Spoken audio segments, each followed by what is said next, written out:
All right, so gather round close. This one's about a single night in 1536, the most feared fortress in England, the Tower of London, where queens lose their heads, where traitors disappear into darkness, where the walls themselves seem to remember every scream, every prayer, every final breath. You're a yeoman warder, what they'll later call a beefeater, and tonight you're assigned to the night watch. 12 hours of darkness, walking ancient stones, guarding prisoners who might not see another dawn. And in the tower, the night is never truly empty. Something is always watching back. Your name is Thomas Keeper, and you've served at the tower for 8 years now, since you were 24. You're a veteran of the French wars, a solid fighter who earned your position through loyalty and competence. The pay is good, the lodging's decent, and the work is usually straightforward. Guard the prisoners, maintain security, keep watch. But it's May 1536, and the tower is fuller than it's been in years, and the air itself feels heavy with dread. Anne Boleyn is here, the Queen of England, wife to Henry VIII, arrested on charges of adultery, treason, even witchcraft. She's confined to the Queen's house, the same rooms she stayed in before her coronation 3 years ago. Now she waits there for trial, for judgment, almost certainly for death. Her brother George is also imprisoned, along with several men accused of being her lovers. The tower, built to hold enemies of the crown, now holds the crown's own queen. You report for duty at 6 in the evening, as the spring sun begins its descent. The constable of the tower, Sir William Kingston, briefs you and the other night warders on your assignments. You're to patrol the inner ward, the area between the outer wall and the White Tower, the massive keep at the fortress's heart. You'll walk the circuit every hour, check that all gates are locked, ensure no unauthorized movement occurs. The night watch consists of 12 men, each with assigned routes and responsibilities. The Queen is not to be disturbed, Kingston emphasizes, his weathered face grim. She has her attendants with her. No one approaches the Queen's house without my express permission. No conversations with prisoners. No gossip about what you might hear. The King's justice proceeds, and we are its instruments, not its judges. You nod along with the others. Everyone knows what's happening, what's likely to happen. Anne Boleyn gave the king no sons, only a daughter. She's been queen for 3 years, and in that time she's made powerful enemies. Now those enemies have convinced the king she's been unfaithful, perhaps even practicing witchcraft. The charges are almost certainly false, fabricated, but truth matters less than power when you're dealing with Henry VIII. As darkness falls, you begin your watch. The tower at night is a different place than the tower by day. During daylight, it's busy with soldiers, prisoners, officials, servants, all the machinery of a working fortress. At night, it empties out. Most people retreat to their quarters. The gates are locked. The walls that during the day seem merely old stone become something else in darkness. Ancient, oppressive, heavy with the weight of 500 years of imprisonment and death. You carry a lantern, its candle protected by metal and glass, casting a small circle of light that moves with you. Your other hand rests on your sword hilt, more from habit than expectation of needing it. You also carry a small whistle to summon help if needed, and a ring of keys for various gates and doors. The night is cool, typical for May in England, and you're grateful for your heavy wool cloak. Your first circuit of the inner ward takes about 20 minutes. You walk from the Bloody Tower, where some prisoners are kept, past St. Peter ad Vincula, the chapel, then along the inner wall toward the Queen's house. You can see lights in the windows there, shadows moving. Anne Boleyn and her attendants are awake, probably will be for hours. How do you sleep when you know you're going to die? Maybe you don't. Maybe you sit up through the night, praying, remembering, wondering if there's any way out. Past the White Tower, that massive Norman keep built by William the Conqueror in 1078. It's the oldest part of the fortress, and at night it looks like something from a nightmare. 4 stories of pale stone with narrow windows, thick walls, and a presence that seems to push back against your lantern's light. During the day, it's impressive, but mundane. At night, it's something else. Something that makes you walk a bit faster, that makes you check behind yourself more often. Past the White Tower, past the royal apartments, around to the lieutenant's lodging, then back to your starting point. All is well, all is secure. You report to the sergeant of the watch, John Hartwell, at the guardhouse. He marks down the time, 7 o'clock, first circuit complete. Quiet night so far, he says, his voice low. At night in the tower, everyone speaks quietly, as if afraid to disturb something. Let's hope it stays that way. Don't need any excitement with everything else happening. You know what he means. The atmosphere in the tower is tense, charged. Everyone knows Anne Boleyn is here. Everyone knows what's coming. The warders are split in their opinions. Some think she's guilty, a witch who bewitched the king, now getting her just punishment. Others think she's innocent, a victim of court politics and the king's need for a male heir. But nobody speaks these opinions aloud, not where they might be reported. In Henry VIII's England, the wrong words can make you the next prisoner in the tower. Your second circuit begins at 8 o'clock. The night has fully settled now, darkness complete except for scattered lanterns and the occasional torch at guardhouses. The stars are visible, a rare clear night in London, and you can see the Thames beyond the outer wall, its water reflecting moonlight like black glass. As you pass the Queen's house again, you hear something that makes you pause. Singing. A woman's voice, high and clear, coming from the lit windows. You recognize the melody, a psalm, sung in English rather than Latin. Anne Boleyn was known for supporting the English Bible, for Protestant sympathies that made her enemies among the Catholic bishops. Now she sings psalms in English, perhaps finding comfort in words she can understand, rather than the Latin of traditional Mass. You shouldn't stop. You shouldn't listen. You're supposed to patrol, not eavesdrop. But something about that voice, singing in the darkness, holds you for a moment. This is the Queen of England, sitting in a room waiting to be executed, singing psalms to keep fear at day. It's the most human thing you've experienced at the tower in years, and it makes your throat tight. You move on, continuing your circuit. Past the chapel where the bodies of the executed are buried, usually without ceremony or marked graves. Past the Beauchamp Tower, where noble prisoners carve their names into stone walls, leaving marks that say, "I was here, I existed, remember me."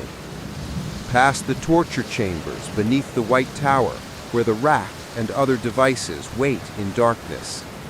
The tower has layers of purpose. It's a fortress, yes, but also a palace where kings sometimes stay.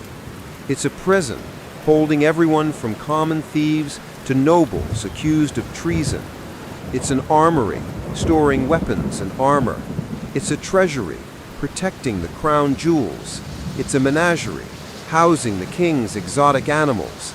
And it's an execution ground, where the sentenced meet their end, away from public view. All these functions coexist in the same space, creating a strange atmosphere where normal life happens alongside imprisonment and death. Guards live here with their families. Children play in courtyards where people have been executed. Wives cook meals while prisoners starve in cells. Life and death, power and helplessness, all mixed together within these walls. Your third circuit, starting at 9 o'clock, takes you past the Bloody Tower. The name is modern, but already people are starting to call it that because of the murders that supposedly happened there.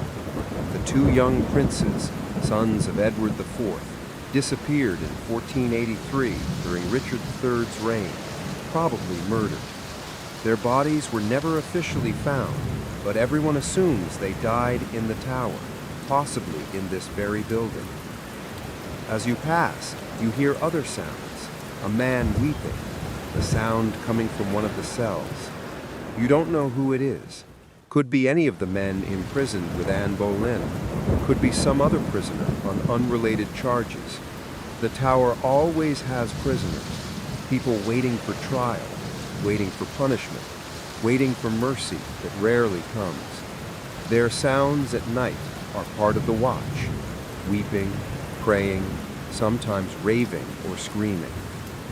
You continue on, checking doors and gates, ensuring everything is secure. The tower's security is layered. Outer walls, inner walls, individual buildings with their own defenses. To escape, a prisoner would have to pass through multiple locked gates and doors, evade multiple guards, scale walls that are in some places 15 feet thick and 80 feet high. It's essentially impossible, which is why the tower has held everyone from kings to peasants. At 10 o'clock, after your fourth circuit, you stop at the guardhouse for a brief rest. The sergeant has ale and bread, and you're grateful for both. Your feet are already sore from walking on stone, and you have 8 more hours until dawn. Night watch at the tower isn't physically demanding in the way that battle is, but it's wearing in other ways. The constant vigilance, the weight of history and death that permeates everything. The knowledge that the people you're guarding might be dead within days or weeks. Heard anything unusual? The sergeant asks. You shake your head. Queen was singing earlier. Psalms. Other than that, quiet. He grunts. She's kept herself composed, I'll give her that. Could be screaming, cursing, falling apart. Instead, she sings and prays. Takes strength or foolishness, hard to say which. Maybe both, you suggest. Maybe that's how you face it. Keep yourself together until the end. Maybe. He drinks his ale thoughtfully. I've seen men die at the block. Some go bravely, some go badly. The brave ones, they compose themselves beforehand, accept what's coming. The ones who fight it, who can't accept it, they suffer more. Maybe she's preparing herself. The conversation unsettles you. You're talking about the Queen of England like she's already dead, already past tense. She's still alive, still breathing, still singing in that room. But everyone knows the outcome. Henry wants her gone so he can marry Jane Seymour. The charges have been made. The verdict is inevitable. The execution will follow. The trial is just procedure. Justice performed for form's sake. Your fifth circuit begins at 11 o'clock. The night is deepening, becoming colder, and you pull your cloak tighter. Most of the lights in the Queen's house have been extinguished now. Perhaps she's finally sleeping, or trying to. Perhaps her attendants convinced her to rest, to save her strength. Or perhaps she's lying awake in darkness, thinking about everything that led to this moment. As you walk, you think about how quickly fortune can change. 3 years ago, Anne Boleyn was at the peak of power, crowned Queen of England in Westminster Abbey. Crowds celebrated, nobles bowed. She seemed untouchable. Now she's here, a prisoner in the tower, awaiting almost certain death. From the highest position in the land to a cell in the fortress in just 3 years. It's a reminder of how precarious power is in Tudor England. You can be elevated one day, destroyed the next. The king's favor is everything, and the king's favor is changeable as weather. More than that, the king is dangerous. Henry VIII has already broken with Rome, declared himself head of the English Church, dissolved monasteries, executed those who opposed him. Anne helped him do these things, and now he's doing them to her. Your route takes you past the execution site, a small area of Tower Green where high-born prisoners are executed privately rather than on Tower Hill where commoners die publicly. The scaffold will be built here, and Anne Boleyn will die here, away from the crowds that watched her coronation. A private death for a public figure, one final mercy from the king who once loved her enough to break with Rome. The ground here looks like any other ground, grass and dirt, nothing special. But you know what it is, what it will be. In a few days, maybe a week, this spot will be soaked with royal blood.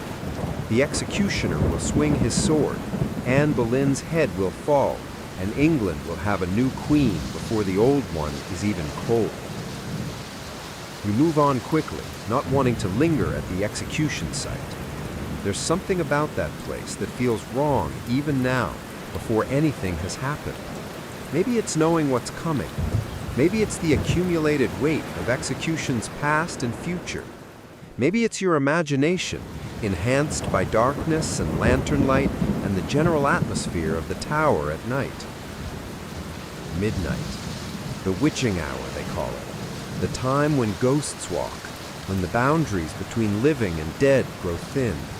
You don't believe in ghosts, or you tell yourself you don't. But at midnight in the Tower of London, with centuries of death soaked into these stones, it's hard to maintain skepticism. The tower feels more present at midnight, more itself, like something ancient waking up. You're passing the White Tower when you hear it. Footsteps behind you, the sound of boots on stone. You spin around, hand going to your sword hilt, lantern raised. Nothing. The courtyard is empty, shadows and moonlight and your own footprints in the dirt. But you heard it clearly, footsteps following you. You stand still, listening. The tower is never completely silent. There's always wind moving through gaps in stone, water dripping somewhere, wood settling, the distant calls of the watch. But those footsteps sounded real, solid, deliberate, like someone walking behind you, matching your pace. "Who's there?" you call out, your voice echoing off stone walls. No answer, just the wind and the sound of your own heartbeat, suddenly loud in your ears. You continue your patrol, walking faster now, checking behind yourself more frequently. It's just your imagination, you tell yourself. The tower at midnight, the stress of guarding Anne Boleyn, the stories everyone tells about ghosts and hauntings. Your mind is playing tricks, creating sounds that aren't there. But you hear it again. Footsteps. Definitely footsteps. You stop suddenly, and the footsteps stop, a heartbeat later, like someone matching your movements. You turn quickly, swinging your lantern in a wide arc. Empty courtyard, solid walls, shadows. Nothing that could be making those sounds. Your hands are sweating, despite the cool night. You grip your sword hilt tighter, wish you weren't alone. The night watch is solitary by design, each guard patrolling their own route. But right now, you'd give a week's pay for company. To have someone else here, someone who could confirm that you're not losing your mind, that the sounds are real or aren't real. You force yourself to continue. You're a soldier, a veteran. You faced enemy soldiers in battle, which is more dangerous than empty courtyards and mysterious footsteps. This is just the tower at night, just your imagination enhanced by atmosphere and stress. There's nothing here that can hurt you. But you keep your sword hand ready, and you keep checking behind yourself. At 1 o'clock, you complete your circuit and report to the guardhouse. The sergeant notices your tension immediately. What's wrong? See something? Heard something, you admit. Footsteps, like someone following me, but when I turned around, nothing. Happened twice. He nods slowly, unsurprised. The tower at night, he says simply. It does that. Most of us who've been here a while have heard things, seen things, shadows that move wrong, sounds that don't make sense, cold spots in hallways. Could be ghosts, could be the mind playing tricks. I've stopped trying to figure out which. You believe in ghosts? You ask. He shrugs. Don't know if I believe or don't believe, but I know the tower has presence, especially at night. 500 years of people living and dying here, all that history, all that blood, something soaks into the stones. Call it ghosts, call it atmosphere, call it whatever you want, but it's real. You feel it, you hear it, you see it, doesn't matter what you call it. This is not comforting, but it's honest. You drink some ale, eat some bread, prepare for the next circuit. 7 more hours until dawn. 7 more circuits through the darkness, past the White Tower and the Queen's house and the execution site, listening for footsteps that may or may not be there. Your 7th circuit begins at 2 in the morning, the deepest part of night when the world seems farthest from dawn, when darkness feels most oppressive. Fewer lights are burning now, even in the guardhouses. The tower has settled into its nighttime rhythm, quiet and watchful. As you pass the Queen's house, you see a figure in one of the windows. Just for a moment, silhouetted against candlelight, a woman's shape, standing motionless, looking out. Anne Boleyn, you think, unable to sleep, standing at her window, looking at the tower that's become her prison. What does she see when she looks out? The same walls and towers you see? Or does she see something else? Some memory of happier times, or perhaps a vision of what's coming? You move on before she might notice you watching. There's something intrusive about it, observing her in this private moment of sleeplessness and fear. She's still the Queen, still deserves some dignity, even if the king has stripped her of everything else. The night continues, circuit after circuit. 3 o'clock, 4 o'clock. The hours blend together, each walk similar to the last.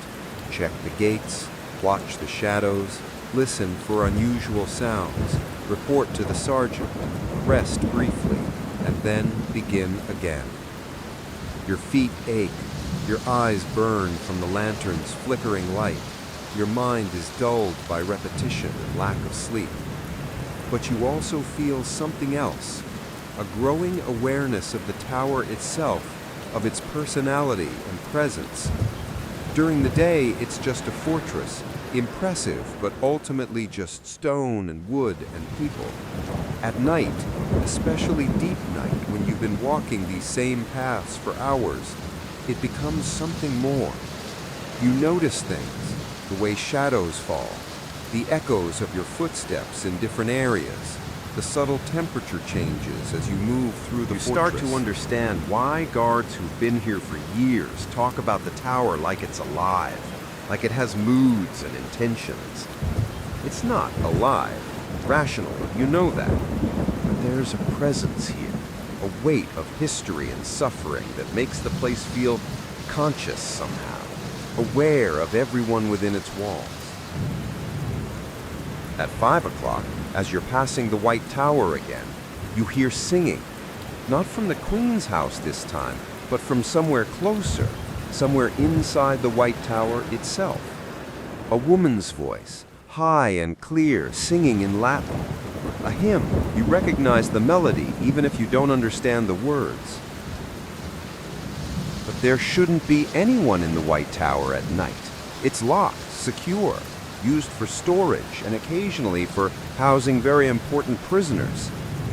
You stop, listening carefully, trying to locate the source. The singing continues, beautiful and eerie in the darkness, coming from somewhere high up in the White Tower, maybe the 3rd or 4th floor. You should investigate. That's your job, to check any unusual sounds or activities. But something keeps you frozen in place. The singing is too perfect, too clear. It sounds like it's coming from inside solid stone, not through windows or doors. And the melody, while beautiful, has something strange about it, something that makes your skin prickle and your hand tighten on your sword. The singing stops abruptly, not fading away gradually, but just stopping mid-phrase, like someone cut it off. The silence that follows is profound, oppressive. You stand in that silence, heart pounding, waiting for something else to happen. Nothing does. The tower is quiet again. Just wind and distant water and your own breathing. You continue your patrol, walking faster now, eager to complete the circuit and report to the sergeant. When you do, when you tell him about the singing from the White Tower, he looks troubled. "The lady in white," he says quietly.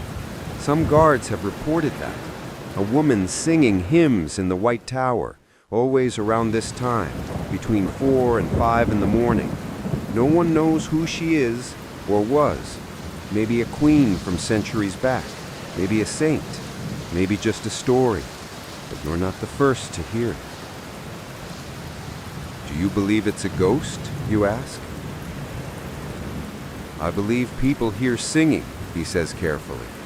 "Whether it's a ghost or something else, I don't know. But I know the tower has sounds that don't have easy explanations. Best to just note them and move on. Don't fixate, don't try to understand, just do your job." This is becoming a pattern. Unexplained sounds and sights met with acknowledgement, but not investigation.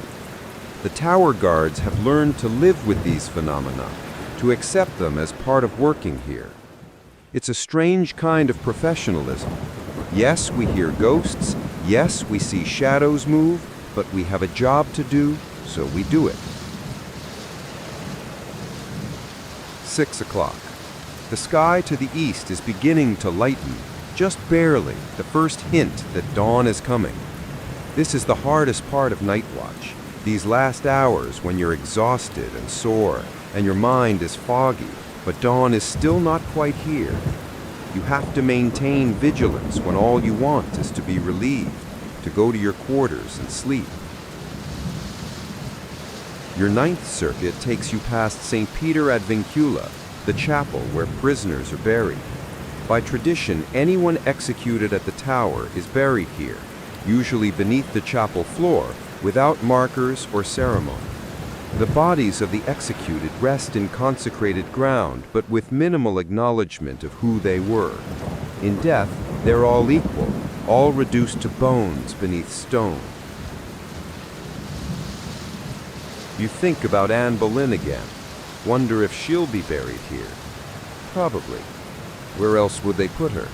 She can't have a royal tomb, not after being convicted of treason. But she was queen, so she can't be buried like a common criminal either. St. Peter ad Vincula is the compromise. Consecrated ground, but within the tower, hidden from public view. You imagine the funeral, probably small and quick. A few attendants, some guards, a priest saying the minimal prayers. The body placed beneath the chapel floor, the stones were placed, and that's it.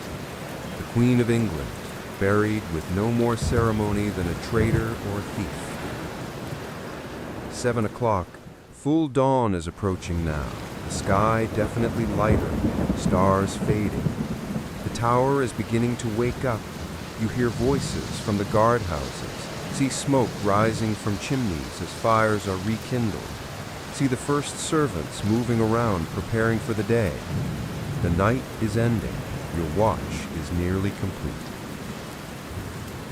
Your 10th circuit feels easier knowing it's almost over.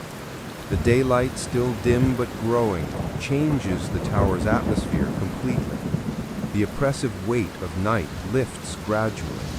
The shadows that seemed so ominous become ordinary again. The sounds that frightened you seem less threatening in the growing light. You pass the Queen's house and see that lights are burning there again.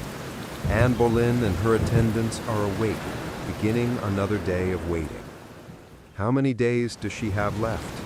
Not many, you suspect. The trial will happen soon, the verdict is foregone, and then the scaffold will be built on Tower Green, and the executioner will be summoned, and England will have witnessed something unprecedented, the execution of a crowned and anointed queen. 8 o'clock. The day watch is arriving.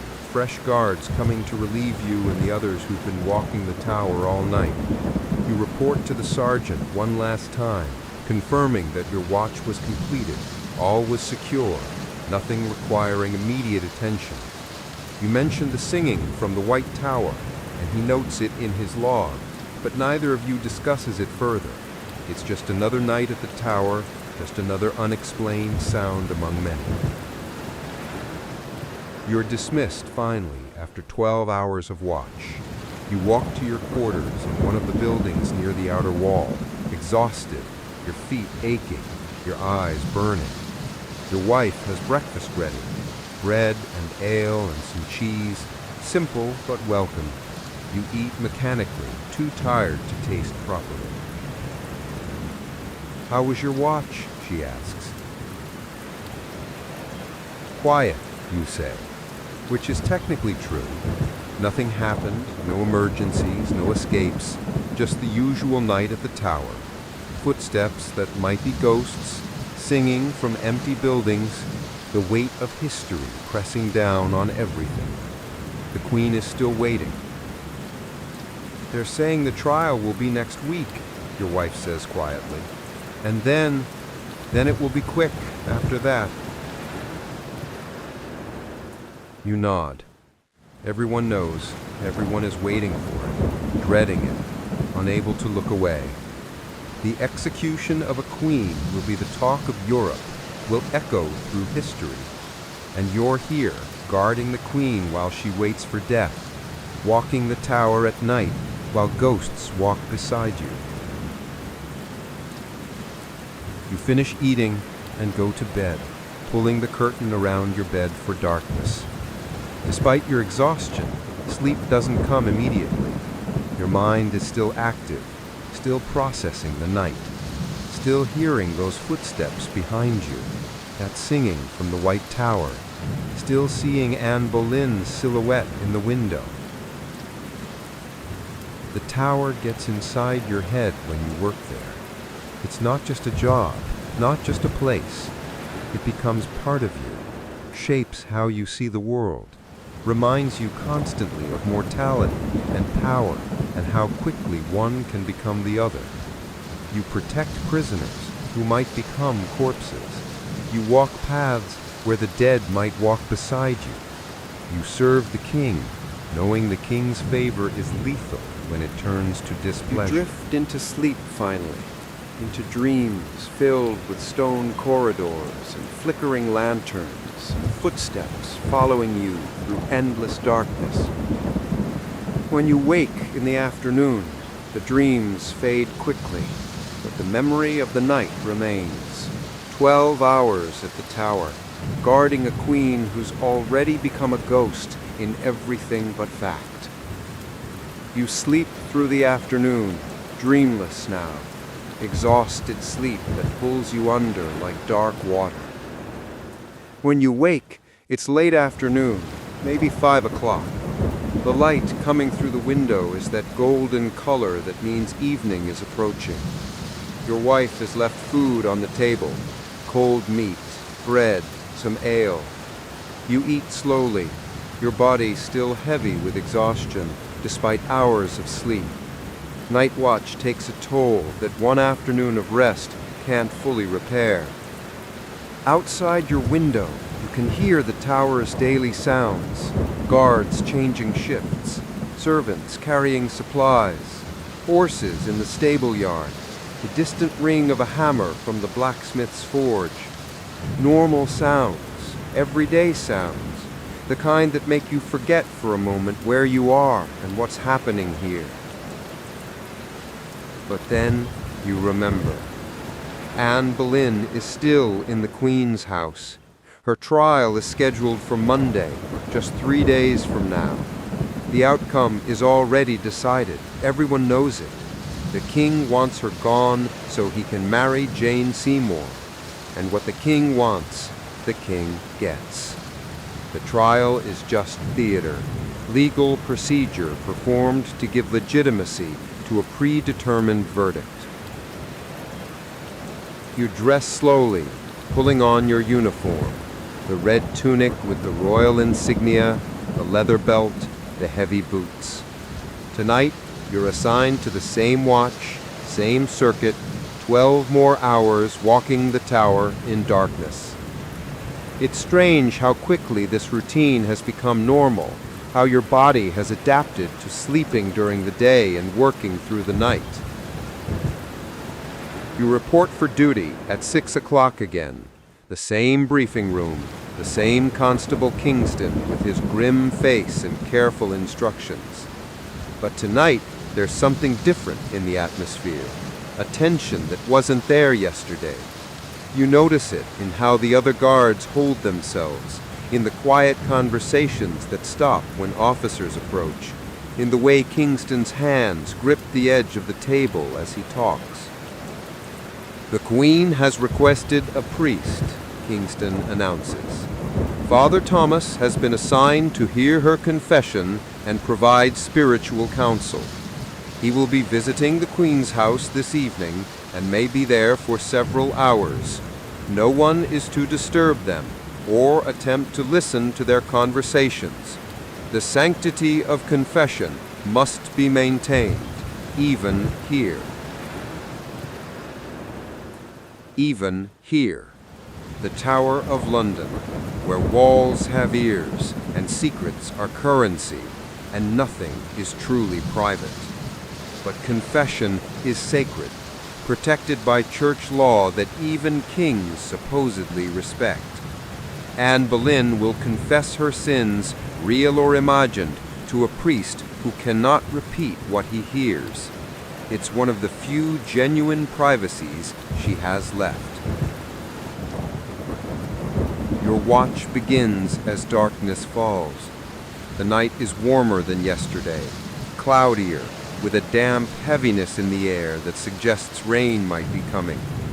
Your lantern seems dimmer tonight, or maybe it's just the clouds blocking the moonlight that made last night brighter. Either way, the darkness feels thicker, more oppressive.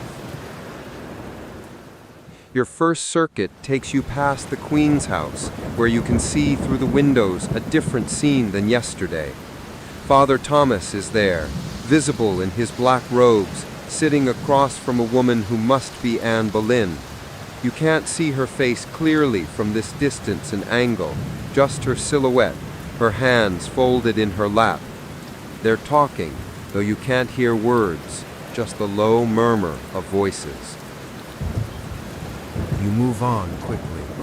Whatever is being said in that room is between the Queen and her God, mediated by a priest, and you have no business lingering. But you think about what she might be confessing. Is she admitting to the charges? Adultery? Treason? Incest with her brother? Or is she maintaining her innocence, confessing only the normal sins that all people carry? You'll never know. Father Thomas will take those words to his grave, bound by vows that supersede even royal command. Past the white tower, its pale stone almost glowing in the darkness, windows like empty eyes watching your progress. Past the chapel, silent and dark except for a single candle burning perpetually near the altar. Past the armory, where thousands of weapons sleep in racks, waiting for wars that may or may not come. Past the royal apartments, empty now. No king in residence while his wife awaits execution. You complete your first circuit and report to Sergeant Hartwell at the guardhouse. He's different tonight, more subdued, drinking his ale with the focused attention of someone trying to forget something. When you enter, he looks up with eyes that seem older than yesterday. Trial is Monday, he says without preamble. Verdict by Monday evening, most likely. Execution probably Wednesday or Thursday. They'll want it done quickly once the sentence is passed. No time for appeals or second thoughts. You think she's guilty? You ask, then immediately regret the question. It's dangerous to speculate, dangerous to have opinions about royal matters. But Hartwell just shrugs, too tired or too drunk to care about discretion. Doesn't matter what I think, doesn't matter what anyone thinks, except the king. She gave him a daughter instead of a son, and that's the only crime that actually matters. The rest, the adultery and treason, that's just decoration, legal justification for what he's already decided. You sit in silence for a moment, both of you contemplating the machinery of royal justice, how it grinds forward regardless of truth or innocence, how it serves power rather than righteousness. Then you finish your ale and head out for the second circuit. 8 o'clock. The clouds have thickened, and the first drops of rain begin to fall, light and scattered at first, then heavier. By the time you're halfway through your circuit, it's a steady rain, not quite a storm, but enough to soak through your cloak and make the stones slippery beneath your boots. Your lantern struggles against the rain, the candle flickering, threatening to go out despite its protective casing. The rain changes the tower's atmosphere completely. The sounds are different. Water running through gutters and downspouts, dripping from eaves, pattering on stone and wood. The darkness seems deeper with rain obscuring what little visibility you have. And there's something almost cleansing about it, like the rain is washing away the day's accumulated tension, the weight of waiting for inevitable tragedy. As you pass the Queen's house, you see that Father Thomas is still there, still sitting with Anne Boleyn. How long does a final confession take? What sins could possibly require hours to enumerate and absolve? Unless they're not just confessing, unless they're also talking, providing comfort, helping her prepare mentally and spiritually for what's coming. That would take time, that work of preparing someone to die with dignity. You think and about grace. your own death sometimes, as any soldier does. In battle, probably quick and violent, no time for preparation or goodbyes, or maybe from disease or injury, a few days of fever and pain, and then darkness. But to know the exact day, the exact method, to have days or weeks to contemplate your own execution, it seems worse somehow. The anticipation, the dread, the inability to think about anything else. Your third circuit, starting at 9 o'clock, takes you through the increasingly heavy rain. The courtyard is developing puddles, water collecting in low spots, reflecting your lantern light like scattered mirrors. Your boots are soaked, your cloak is soaked, even your uniform underneath is getting damp. But you're warmer than you were last night, the clouds holding in heat, the rain not quite cold enough to chill you to the bone. You pass a group of guards huddled under an overhang, smoking pipes, their conversations stopping as you approach and resuming after you pass. You catch fragments. Heard they're bringing a swordsman from France. More merciful than the axe. Still won't save her. They're talking about the execution, about the method. A swordsman from France would be unusual, expensive, but supposedly more skilled than the executioners who normally use the axe on Tower Hill. A sword is faster, cleaner, requires the condemned to kneel upright rather than lay their head on a block. If it's true, if Henry is paying for a French swordsman, it's a strange kind of kindness, killing his wife with maximum efficiency. At 10 o'clock, when you return to the guardhouse, Hartwell confirms it. Kingston just announced it. They're bringing a swordsman from Calais, supposed to be an expert, clean execution, one stroke. The Queen requested it, apparently, and the King agreed, one of the few requests he's granted. When does he arrive? Tomorrow or the next day. Has to be here before the trial ends. Has to be ready when the sentence is passed. They're paying him well, too. Expensive death for an expensive queen. The cynicism in his voice is obvious, and you share it. The whole process has a surreal quality, this careful attention to the details of execution while maintaining the pretense of justice and proper procedure. Anne Boleyn is going to die, but she'll die correctly, legally, with appropriate ceremony and skilled executioners. The king may be cruel, but he's not barbaric. There are standards to maintain, appearances to preserve. Your fourth circuit begins at 11 o'clock. The rain has settled into a steady rhythm, not heavy but constant, the kind that will last for hours. Father Thomas has finally left the Queen's house. You see him crossing the courtyard with an attendant holding a torch to light his way. His face, briefly visible in the torchlight, looks troubled, burdened. Whatever Anne Boleyn confessed, whatever conversation they had, it's left its mark on him. Wonder if he believes she's guilty. As her confessor, he knows truths that no one else will ever know. Did she admit to adultery, to treason, or did she maintain innocence, confess only the minor sins that all people carry? It must be a terrible burden for him, knowing things he can never reveal, watching someone die while holding secrets that might change opinions, might change history. The night deepens. Midnight passes, then 1 o'clock, then 2 o'clock. The circuits blend together, each walk through rain-soaked darkness, similar to the last. Your mind starts to wander, thinking about everything and nothing, the kind of mental drift that happens during repetitive tasks in the middle of the night. You think about Anne Boleyn's rise and fall, how she came to court as a young woman, caught the king's attention, refused to be merely his mistress, insisted on being queen. How Henry broke with Rome for her, defied the Pope, dissolved his first marriage, all to make Anne Boleyn his wife. How she gave him a daughter, Elizabeth, but no son. How the king's passion cooled, how his eye wandered to Jane Seymour, how suddenly accusations appeared, evidence materialized, a case was built. The speed of her destruction is remarkable. 3 years ago, she was untouchable, the king's great love, the woman who changed England's religion. Now she's waiting to die, condemned as an adulteress and traitor. From the highest position in the land to a cell in the Tower faster than seems possible.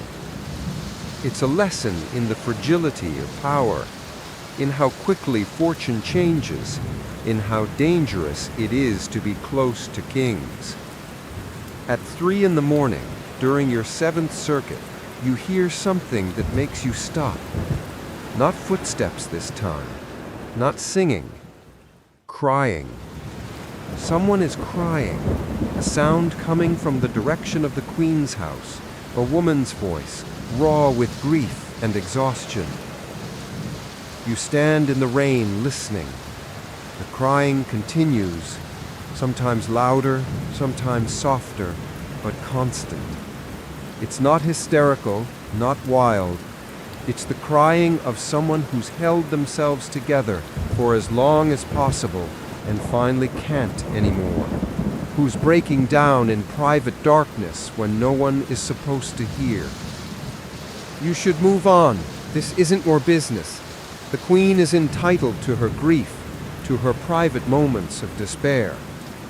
But something keeps you standing there, rain soaking into your cloak, listening to the sound of a queen crying in the night, alone except for her attendants, facing death in a few days. It's the most human thing you've heard in the tower. Not the singing, which was performative, a way of maintaining composure. Not the confession with the priest, which was ritual, structured. This is raw emotion, unguarded, the sound of someone confronting their own mortality without any pretense or defense. You move on finally, continuing your circuit with the sound of crying still echoing in your memory. The rain continues falling, washing over stone and wood and you, everything wet and cold and dark. The tower feels heavier tonight, burdened with the weight of waiting, with knowledge of what's coming, with the accumulated suffering of centuries concentrated into these walls. 4 o'clock. 5 o'clock. The circuits continue. The rain begins to ease around 5:30, tapering off to a drizzle and then stopping entirely. The sky to the east shows the first hints of dawn, that barely perceptible lightening that means night is ending. Your final circuits pass in that strange transitional time between night and day, when the tower is suspended between darkness and light, between sleep and waking. The oppressive weight of night begins to lift, but day hasn't quite arrived yet. It's an in-between time, liminal, when the normal rules don't quite apply. You pass the Queen's house during your 9th circuit around 6 o'clock. The crying has stopped. Lights are beginning to appear in windows, suggesting that Anne and her attendants are waking, or perhaps never slept, just waited through the night for dawn. Another day survived, another day closer to the trial, to the verdict, to the execution. 7 o'clock. Full dawn is approaching, the sky definitely lighter now, rain clouds breaking up to reveal patches of blue. The tower is waking around you, chimneys smoking, voices calling, the daily routine beginning. The night watch is ending, day watch is arriving. The cycle continues. You complete your final circuit and report to Sergeant Hartwell one last time. He looks as exhausted as you feel. 2 nights of watch taking their toll.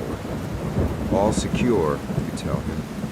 Heard crying from the Queen's house around 3 o'clock, but nothing else unusual. He nods, making a note in his log. Father Thomas reported that she's maintaining her composure well, preparing herself spiritually, but at night, alone, I suppose everyone breaks down eventually. Can't blame her. She's facing something no Queen of England has ever faced before.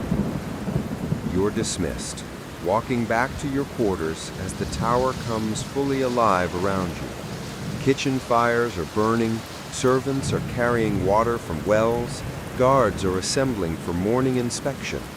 Life continues, normal and routine, despite the extraordinary circumstances happening within these walls. Your wife has breakfast ready again. Bread, cheese, ale. Familiar and comforting. You eat slowly, your mind still processing the night, still hearing that crying, Still thinking about Anne Boleyn sitting in her room waiting for Monday, for the trial that will condemn her, for the execution that will follow. "The swordsman arrives today," your wife says quietly. "Everyone's talking about it. They say he's the best in Europe, that his executions are so fast that condemned barely feel anything." "That's something, I suppose," you say, though it sounds hollow. Fast or slow, merciful or cruel, dead is still dead. The speed of the sword won't change the outcome, just the manner of getting there. You go to bed as the tower fills with daylight and activity. Your body is exhausted, muscles aching from 12 hours of walking on stone, eyes burning from lantern light and darkness, mind foggy from lack of sleep. But as you lie there, curtain drawn, trying to sleep, your mind won't quite shut down. You think about the next few days, Monday's trial, Tuesday or Wednesday for the verdict and sentencing, then probably Thursday for the execution. 4 days, maybe 5, until Anne Boleyn dies on Tower Green. 4 days until a queen loses her head to a French sword, until Henry VIII is free to marry Jane Seymour, until England moves on to its next chapter. You think about what Hartwell said, that she's the first Queen of England to face execution.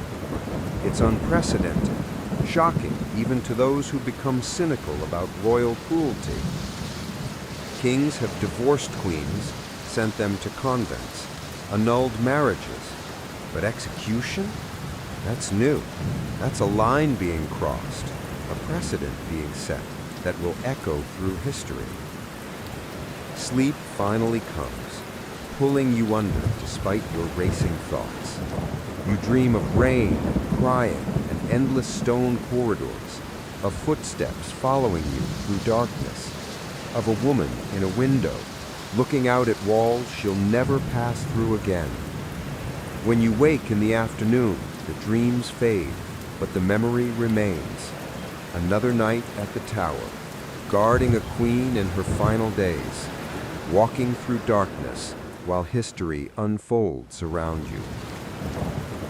Monday will come, the trial will happen, the verdict will be pronounced, and then the swordsman from France will do his work, and Anne Boleyn will become history, a cautionary tale about the dangers of ambition and the cruelty of kings. But that's still days away.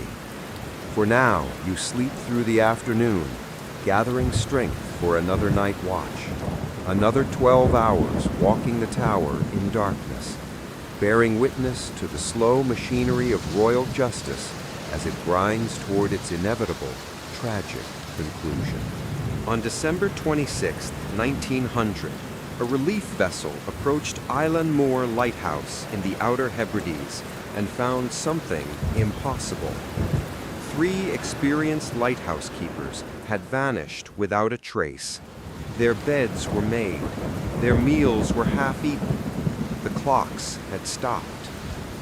The lighthouse was in perfect working order, the lens polished, the logbook up to date, but the men were gone.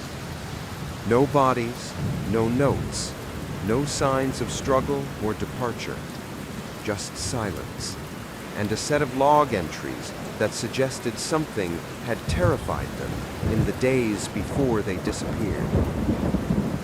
This is the story of what might have happened during those final days when 3 men stood watch over an isolated rock in the North Atlantic and the sea decided to keep them. What follows is not historical record, but reconstruction, built from the fragments they left behind, damaged equipment, strange log entries, and the overwhelming silence of an empty lighthouse still burning its light into the void.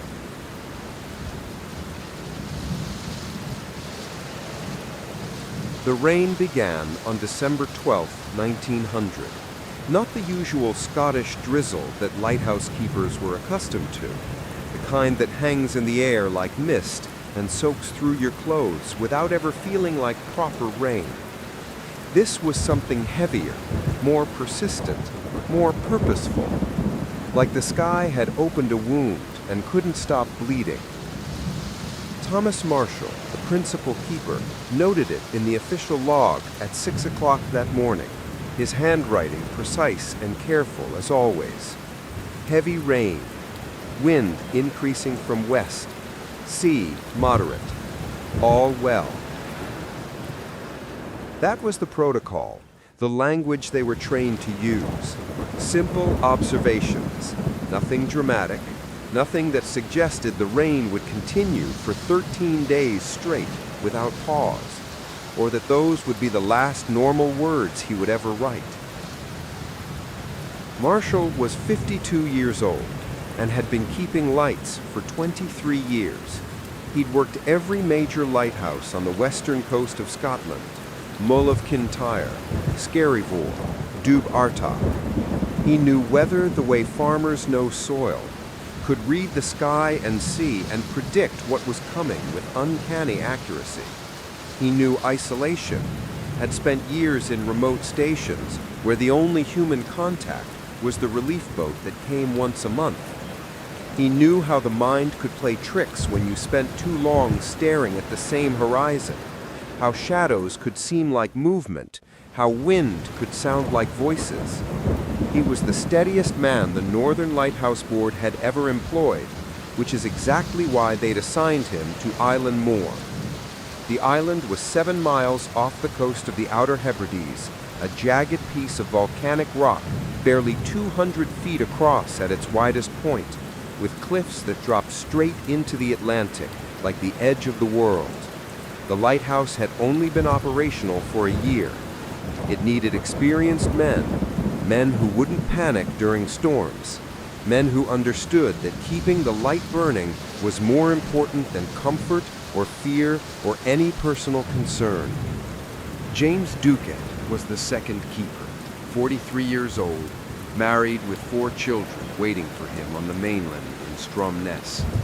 He'd been at Eileen Moor since the lighthouse opened in December 1899, had been there for the first lighting, had helped establish the routines and procedures that governed daily life on the rock. He was methodical, careful, the kind of man who checked every bolt twice and never assumed anything was secure until he verified it himself with his own hands and eyes.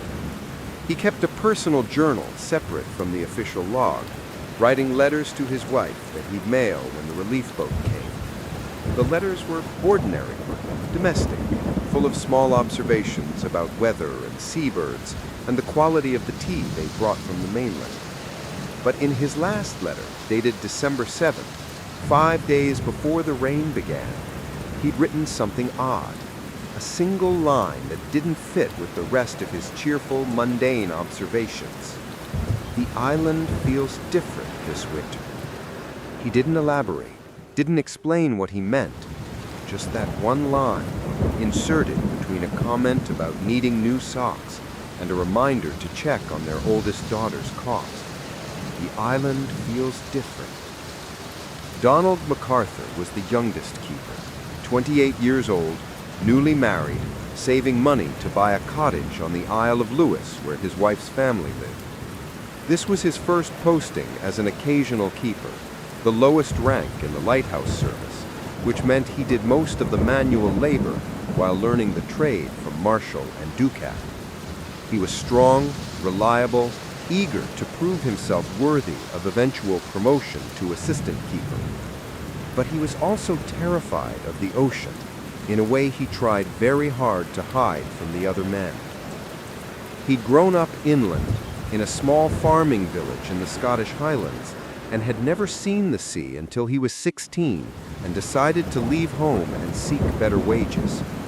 Even after years working lighthouses, after countless storms and rough crossings and nights spent listening to waves crash against rocks, he never quite trusted the water, the way it moved, relentless and alive. The sounds it made, like breathing, like something conscious and aware. The fact that it was always there, surrounding everything, an endless hostile presence that you could never escape or negotiate with or predict with certainty. The ocean didn't care about human life, didn't notice when ships sank or men drowned or lighthouses went dark. It just continued, indifferent and eternal, and that indifference was more terrifying than any storm.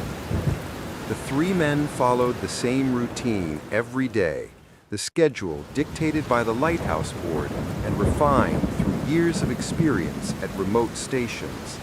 Wake at dawn, or as close to it as the northern winter allowed. Check the light mechanism immediately, making sure the clockwork rotation system was functioning properly. Wind the weights that powered the rotation, heavy iron masses that descended through the center of the tower and had to be cranked back up every few hours.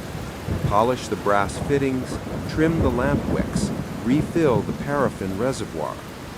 Record weather observations every 3 hours, wind direction and strength, sea conditions, visibility, temperature, precipitation.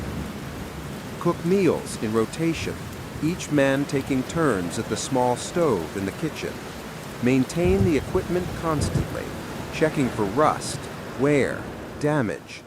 Sleep in shifts so someone was always awake, always watching, always ready to respond if something went wrong. The lighthouse had to stay lit.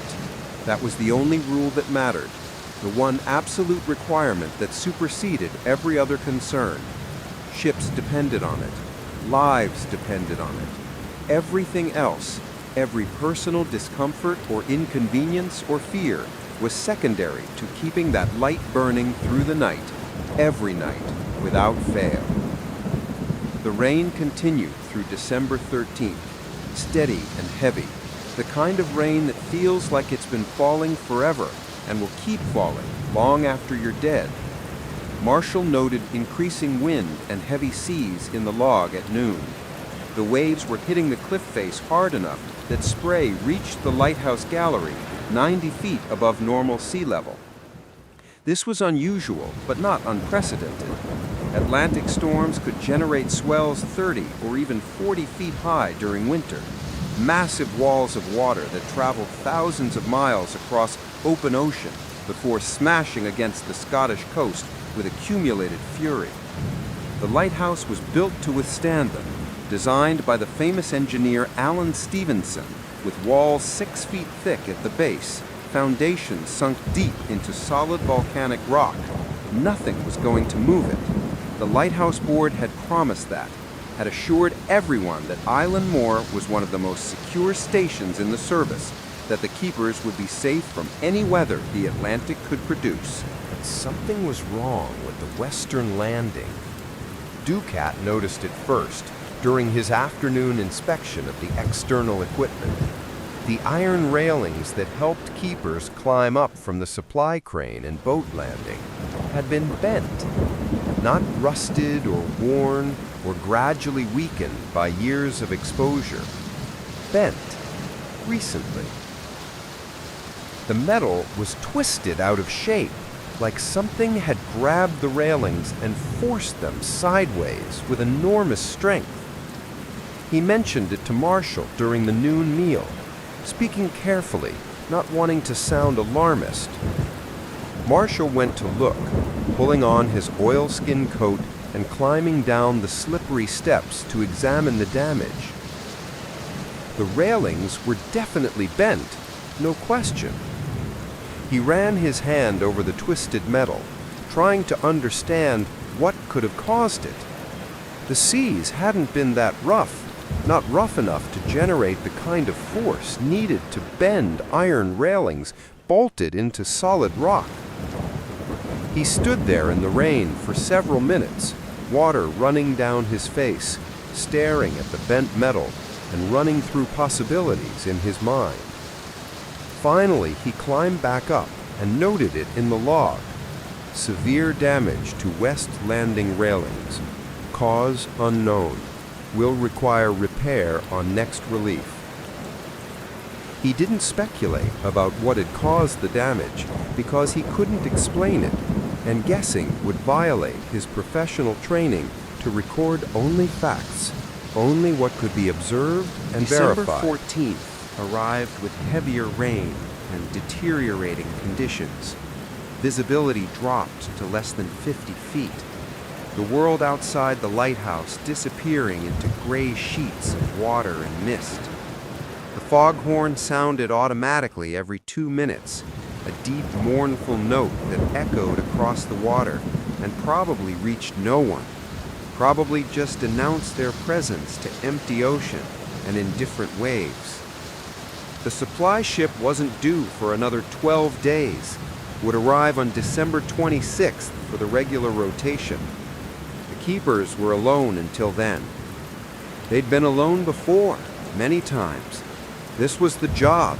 This was what they'd signed up for. This isolation was the price of good wages and steady employment. But the isolation felt heavier now, more oppressive. The rain made everything claustrophobic, made the lighthouse feel like a prison rather than a sanctuary. The fog pressed against the windows like something trying to get inside, like something curious about the light and the men who tended it.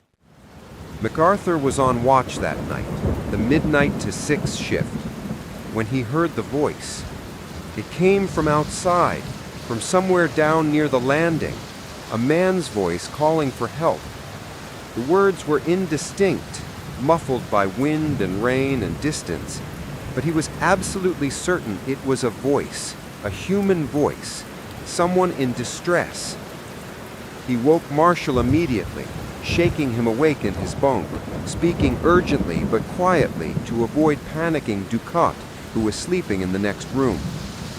Marshall dressed quickly, and the two of them went down the spiral stairs together, carrying a lantern, moving carefully because the stone steps were narrow and steep, and a fall could mean broken bones or worse. They called out as they descended, announcing their presence, asking if anyone was there. No response. They reached the door and opened it, the wind and rain immediately soaking them both. They searched the landing area, calling out, looking for any sign of a person or a boat or wreckage. Nothing. No one. No indication anyone had been there. No footprints in the wet stone, though admittedly the rain would have washed those away quickly. No boat at the mooring point. No debris. Nothing but empty rock and crashing waves, and the sound of their own voices swallowed by the storm. MacArthur told Marshall he'd imagined it, that sound did strange things during storms, that wind could sound like voices, and water could sound like crying, and the mind filled in meanings that weren't there. MacArthur didn't argue, knew better than to contradict the principal keeper. But he knew what he heard. It wasn't wind. It was a voice. Someone had been calling for help. December 14th arrived with heavier rain and deteriorating conditions. Visibility dropped to less than 50 feet. The world outside the lighthouse disappearing into gray sheets of water and mist. The foghorn sounded automatically every 2 minutes, a deep, mournful note that echoed across the water and probably reached no one, probably just announced their presence to empty ocean and in different waves. The supply ship wasn't due for another 12 days, would arrive on December 26th for the regular rotation. The keepers were alone until then. They'd been alone before, many times. This was the job. This was what they'd signed up for. This isolation was the price of good wages and steady employment. But the isolation felt heavier now, more oppressive. The rain made everything claustrophobic, made the lighthouse feel like a prison rather than a sanctuary. The fog pressed against the windows like something trying to get inside, like something curious about the light and the men who tended it. MacArthur was on watch that night, the midnight to 6 shift, when he heard the voice. It came from outside, from somewhere down near the landing, a man's voice calling for help. The words were indistinct, muffled by wind and rain and distance, but he was absolutely certain it was a voice, a human voice, someone in distress. He woke Marshall immediately, shaking him awake in his bunk, speaking urgently but quietly to avoid panicking Ducat, who was sleeping in the next room. Marshall dressed quickly, and the two of them went down the spiral stairs together, carrying a lantern, moving carefully because the stone steps were narrow and steep, and a fall could mean broken bones or worse. They called out as they descended, announcing their presence, asking if anyone was there. No response. They reached the door and opened it, the wind and rain immediately soaking them both. They searched the landing area, calling out, looking for any sign of a person or a boat or wreckage. Nothing. No one. No indication anyone had been there. No footprints in the wet stone, though admittedly the rain would have washed those away quickly. No boat at the mooring point. No debris. Nothing but empty rock and crashing waves, and the sound of their own voices swallowed by the storm. MacArthur told Marshall he'd imagined it, that sound did strange things during storms, that wind could sound like voices, and water could sound like crying, and the mind filled in meanings that weren't there. MacArthur didn't argue, knew better than to contradict the principal keeper. But he knew what he heard. It wasn't wind. It was a voice. December 15th. Someone had been calling Marshall's for log help. entry that morning was brief, professional, following standard format. Storm continued. Sea very rough. Wind SSW, gale force 8. All well. But he'd underlined the words very rough twice, which wasn't like him. The Lighthouse Board's protocol manual specifically instructed keepers to maintain objective, unemotional language in all official records. Underlining suggested emphasis, suggested concern, suggested that Marshall was more troubled by the conditions than he was willing to state explicitly. Duquette wrote in his personal journal that morning that the waves were the largest he'd ever seen in 20 years of lighthouse work. He estimated some were 40 feet from trough to crest, maybe more.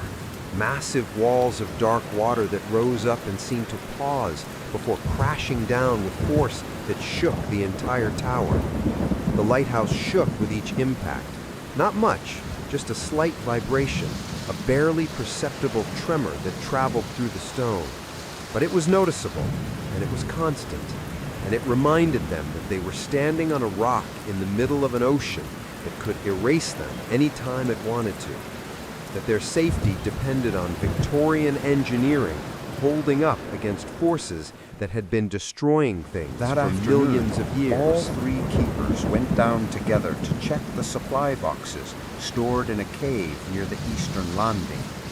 The cave was a natural formation in the rock, about 20 feet deep, dry and secure, used to store backup supplies of food, oil, rope, tools, emergency equipment. It was located 30 feet above the normal high tide line, well beyond the reach of any ordinary wave. They arrived at the cave, pulling the tarpaulin aside and entering with lanterns. They found seaweed. Fresh seaweed, wet and glistening, still dripping water, scattered across the cave floor like something had thrown it there deliberately, like someone had gathered armfuls of kelp and flung it into the cave and left. Marshall stood in the entrance, water dripping from his oilskin coat, staring at the seaweed without speaking. The cave was normally born dry, had been dry every time they'd checked it over the past year. The seas would have to rise 30 feet above normal high tide to reach it, would have to generate waves of unprecedented size and height. But there was seaweed, fresh, wet, undeniable. Marshall examined it carefully, touching it, smelling it, trying to determine how long it had been there. Recent. Hours, not days. Ducat and MacArthur stood behind him, waiting for instructions, both of them clearly frightened, but trying not to show it. Finally, Marshall straightened up and ordered both men back to the lighthouse immediately. They secured all the doors. They checked all the windows.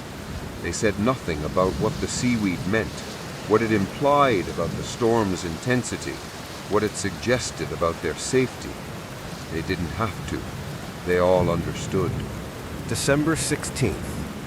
The log entry that morning was different, noticeably different, in a way that would later be analyzed by investigators trying to understand what happened. Marshall's handwriting was less neat, the letters slightly larger, spacing uneven.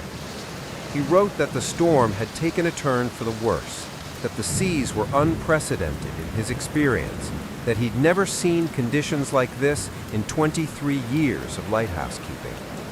He noted that all three men had prayed together that morning, asking God for protection, asking for the storm to pass, asking for deliverance. That wasn't standard log protocol. Keepers didn't record their religious activities or personal feelings. The log was meant to be a factual record of weather observations and equipment status, nothing more. But Marshall wrote it down anyway, prayed for God's protection. Then he crossed it out, drawing a single line through the sentence. Then he wrote it again below the crossed-out version, as if he'd changed his mind about including it, then changed his mind again, then decided it needed to be recorded after all. The sentence remained, both crossed out and rewritten, preserved in the official record as evidence of his state of mind. The storm wasn't just weather anymore. It had become something that required divine intervention. The voice came again that night, louder this time, more insistent. All three men heard it, standing together in the lighthouse kitchen shortly after midnight, preparing tea, trying to maintain some sense of normal routine despite the storm's fury. A man shouting from somewhere outside, calling for help, calling what might have been names, though they couldn't make out the words through the wind and rain and crashing waves. They couldn't tell what direction it came from. Sound bounced off the rocks and water in ways that made location impossible, made it seem like the voice was coming from multiple directions simultaneously, surrounding them. Marshall ordered everyone to stay inside. They were not going out in the dark, not in these conditions. If someone was out there, if a ship had wrecked on the rocks, there was absolutely nothing they could do until dawn. Opening the door in these conditions would risk all three of them, would risk the lighthouse itself, would accomplish nothing except adding three more bodies to whatever disaster had produced that voice. They stood at the windows with lanterns, searching the darkness, pressing their faces against the glass, trying to see anything through the rain and spray. They saw nothing, just darkness and water, and the occasional white flash of breaking waves. The voice continued for an hour, sometimes closer, sometimes farther away, sometimes almost seeming like it was inside the lighthouse with them. Then it stopped. Sudden silence, December more 17th. unsettling than the voice had been. Dawn revealed why the voice had stopped, or at least suggested a possible explanation. There was a boat, a small fishing vessel, maybe 30 feet long, smashed against the rocks on the northern side of the island. The hull was shattered, split open, broken into pieces that were still being battered by waves. No one was aboard. No bodies had washed up on the accessible rocks. Just pieces of wood and rope and torn canvas, and a name painted on what remained of the stern in fading letters: the Siren. Marshall recognized it immediately. A boat from the Isle of Lewis departed Stornoway on November 27th, 3 weeks ago, never returned to port, listed as missing with crew of 4. 30 miles off course, driven by the storm onto Island Moor in the dark, wrecked and destroyed, with all hands lost to the sea. The crew, if any had survived the initial impact, had drowned or been swept away by the waves. That voice they'd heard, that desperate crying for help, had been real after all. Someone had been out there, clinging to wreckage or rocks, calling into the darkness, hoping for rescue that couldn't come.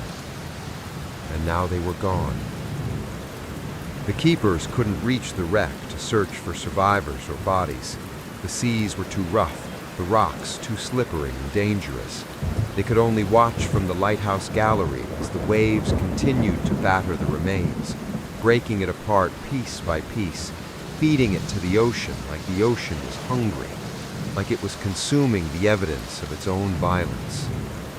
Duquette wrote in his journal that night, his handwriting shaky, that he'd started having dreams, bad dreams, dreams where he was underwater, sinking slowly, unable to breathe, unable to surface, his lungs burning, darkness closing in.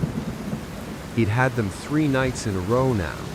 They were getting worse, more vivid, more realistic. He woke from them gasping, convinced for several seconds that he really was drowning, that the lighthouse had flooded, that water was filling his lungs.